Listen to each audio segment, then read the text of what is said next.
The White Mountain Bigfoot, Chapter 5, Mexico.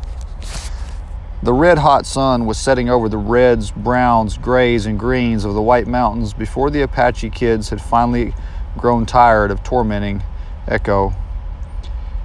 Lone Wolf had come out of one of the teepees and untied her, taking her inside a smaller teepee in the center of the circle. Once again, I had to caution the impatient Zacchaeus to wait. He was growing tired of the waiting and angry at the treatment of his sister while he sat helplessly by, and I could not blame him. I was not sure that he understood the need to wait or not. It would have been suicide to go into the village right now. I had counted about 15 braves during the day, and a war party of 7 more rode in just before dark with some captives. It looked like a couple of kids, a girl and a boy. I guessed them to be about aged 5 and 7. I had also seen a number of mongrel dogs wandering around camp during the day. The place we had chosen to watch from was high up on the hillside where I hoped the dogs would not smell us, and we could watch without being seen. We would have to move quietly into the camp and try to steal her away sometime during the night. I was not at all sure we would make it out alive. The moon was full tonight, but would be setting around 3 a.m., I guessed. That would be the time to make our move. We would try to sneak in and rescue her then. I tried to tell Zacchaeus my plans through sign language. He seemed to understand, and I laid down in the sand and went to sleep. I had almost dozed off when I sensed movement nearby. It was more of a sixth sense than anything. I reached out slowly and touched Zacchaeus. He was instantly awake, but unmoving. I pointed at my ear, then cupped it like I was listening. He understood and began quietly sniffing the air.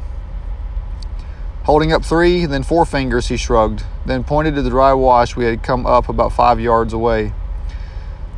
So we had been seen after all, and they were coming for us. Pulling my knife, I waited.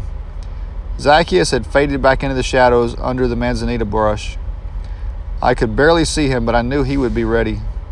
Suddenly, a shadow moved near me, too near. I swung the knife in a slashing arc into the shadow and felt it sink to the hilt into the ribs of one of the attackers. He grunted and struggled briefly before falling to the ground. There was no time to check on him, though, because the others were on us like wraiths rising up out of the shadows, silent and deadly. I had not seen anyone leave the camp, so this must have been a smaller war party or some hunters that had stumbled onto us while returning to the village. Zacchaeus was like a madman.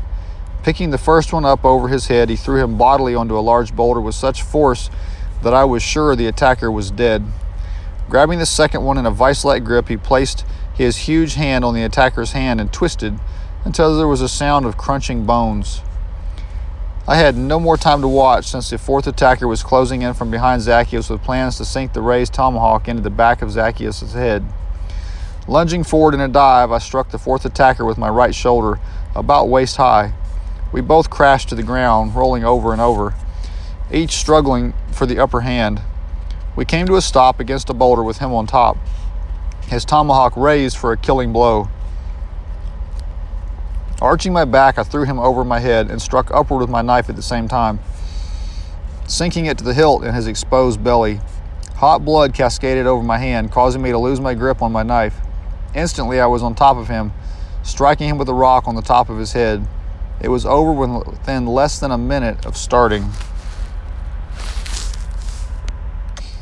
A dog was barking in the camp. Had they heard the brief but deadly struggle? Breathing heavily, I stood there listening. I heard an angry voice shouting at the dog to be quiet. I cleaned the blood from my knife after retrieving it by rubbing sand all over it. The same technique worked on my hands. I did not like killing, but liked the idea of being killed even less. Suddenly, I noticed movement in the camp. Several warriors were leading about 10 horses into camp. Lone Wolf came from his teepee and went to the small teepee in the center where Echo and the 2 captive kids were being kept. Leading them out, he placed each on the back of a horse. Each one was in front of a mounted brave. They were leaving. The group mounted up with the Echo riding in front of Lone Wolf. They headed south. South! Mexico! I had a sinking feeling in the pit of my stomach. How were we ever going to rescue her now? And what about the other captives? They were on their way to Mexico to sell the kids as slaves. I could not let that happen. Zacchaeus was watching with a look of anger. A low growl escaped from deep within his massive chest. Young he might be, but I pitied anyone that got in his way. I knew now that I needed him as much as he needed me. This was not going to be easy, but we had to try. Dragging the bodies carefully to the edge of the wash, we dropped them in as quietly as possible and caved dirt over the bodies. It would only buy us a little time, a day, maybe two, before they were discovered. Then not only would we have to worry about those we were pursuing, but also being pursued. We would be lucky to make it back alive if we left now and got out of there, but I knew I was not going to do that. I had never been accused of being real smart, but this cinched it. No one in their right mind would do what we were about to do. The group had left the camp and was out of sight.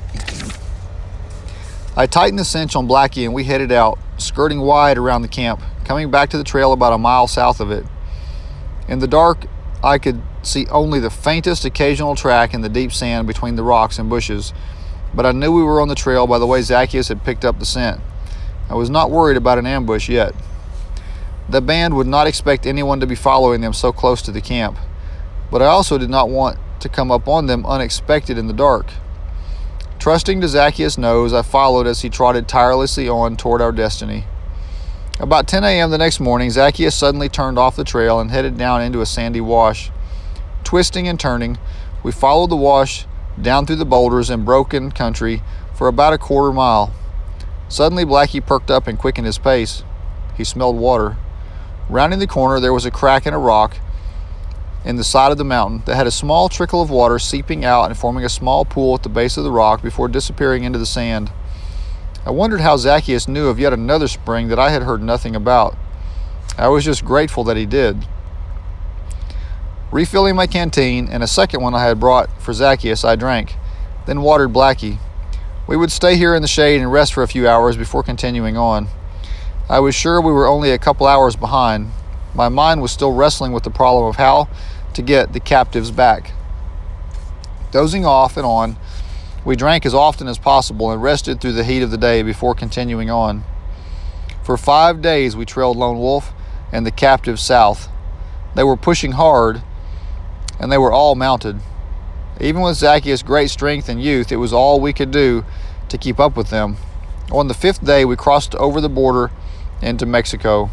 We were exhausted and hungry, but we were not ready to give up yet.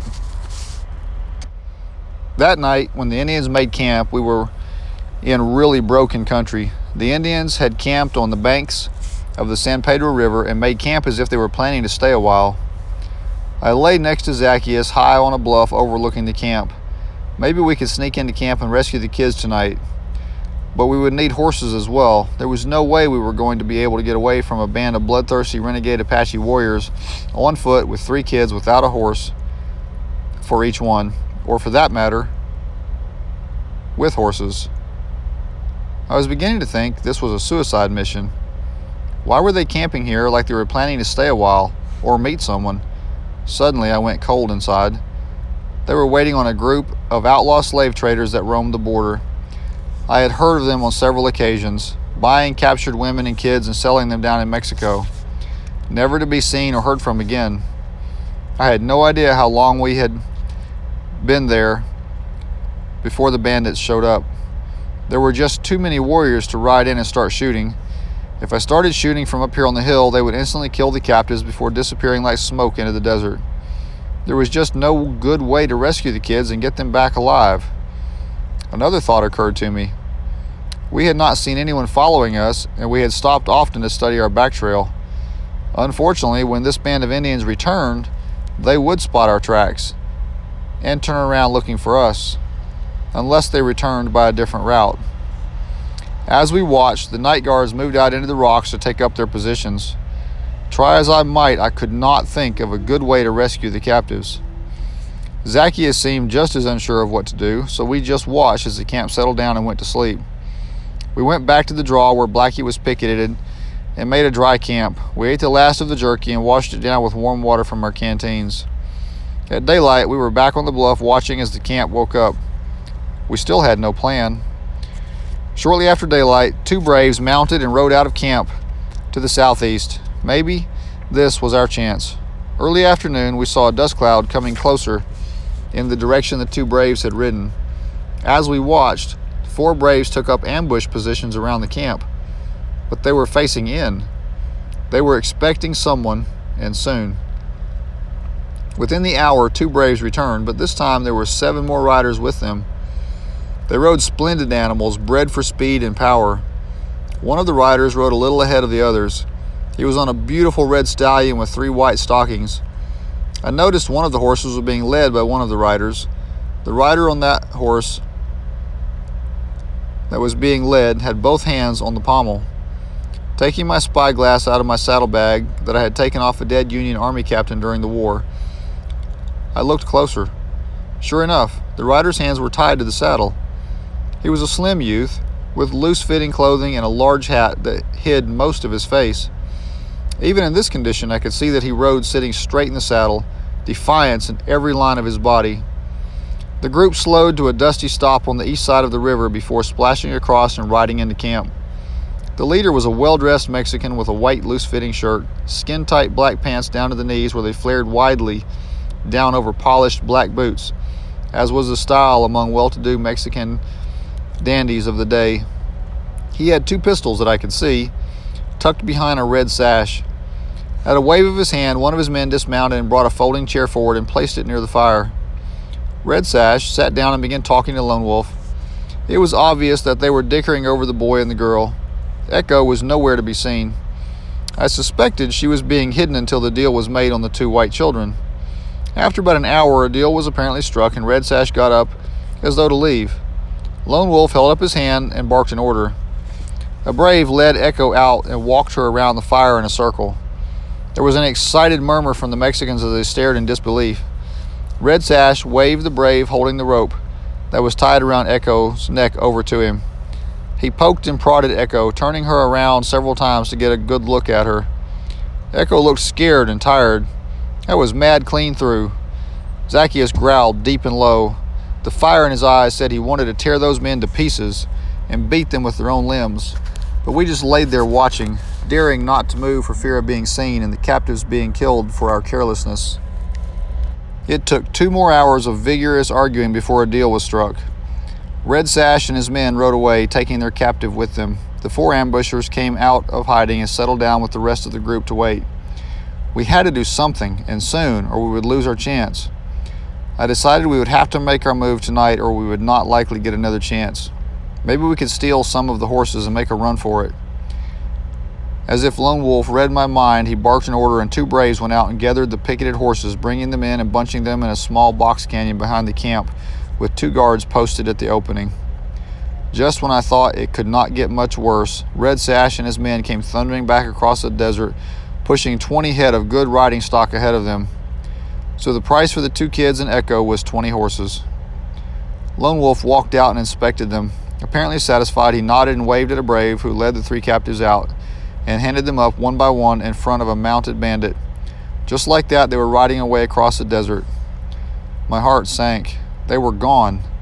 We had failed.